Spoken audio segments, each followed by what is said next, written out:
नमस्कार मित्रांनो, स्वागत आहे तुमचे फिल्मी महाराष्ट्र या चॅनलवरती.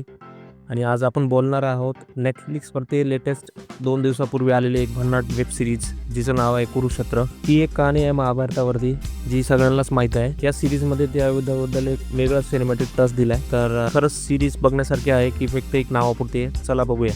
ही सिरीज नेटफ्लिक्सवरती अवेलेबल आहे. त्याची एकूण 9 एपिसोड आहेत आणि जर एंड क्रेडिट काढले तर प्रत्येक एपिसोड अंदाजे 25 ते 30 मिनिटाचा आहे. म्हणजे फार मोठी सिरीज पण नाही आहे. पण ही सिरीज पूर्णही नाही.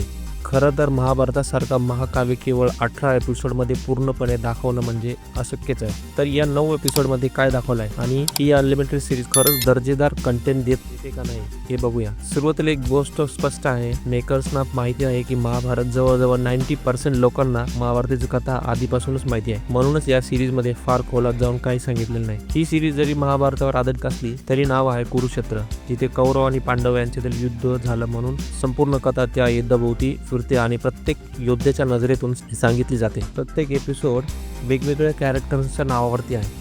आता सर्वात आधी बोलूया ॲनिमेशन बद्दल.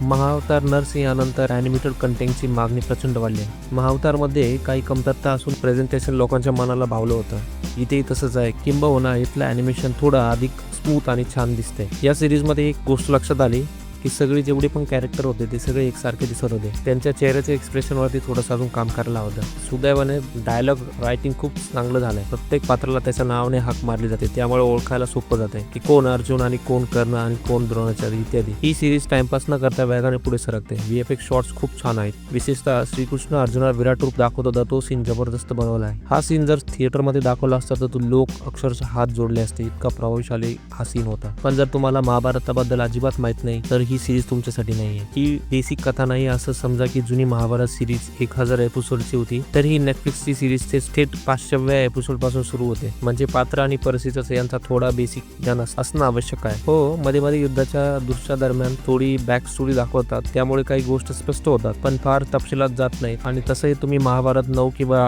18 एपिसोड मध्ये दाखवण्याची अपेक्षा ठेवू नका, कारण ही छोट्यामध्येच त्यांनी दाखवले. पण जर तुम्हाला कथा आधीच माहिती असेल तर ही सिरीज नक्कीच निराश करणार नाही तुमच्यासाठी. संपूर्ण कुटुंबासोबत बघण्यासारखी एक सिरीज आहे. भाषेचा वापरही शुद्ध आणि आदरयुक्त आहे. कोणत्या प्रकारचा अपमानजनक विनोद नाही. यासाठी मेकर्सनं नक्कीच कौतुक हवंय. डबिंग आणि व्हॉइस ओव्हर ही खरी त्या सिरीजची जान आहे. हिंदी डबिंग इतकी चांगली आहे की ॲनिमेशनने तुम्ही लगेच कनेक्ट होऊ शकता. डबिंगसाठी मी तर देतोय भाई 10 पैकी 10. इतर सर्व गोष्टी विचारात केला तर माझ्या बाजूने या सिरीजला मी देत आहे 4.5 स्टार्स आउट ऑफ 5. जर तुम्हाला हा रिव्ह्यू आवडला असेल तर लाईक करा, सबस्क्राईब करा आणि कमेंटमध्ये तुमचा अनुभव सांगा. आणि हो, पुढच्या व्हिडिओसाठी बेल क्लिक करायला विसरू नका. मिळूया पुन्हा पुढच्या व्हिडिओमध्ये. तोपर्यंत जय हिंद, जय महाराष्ट्र.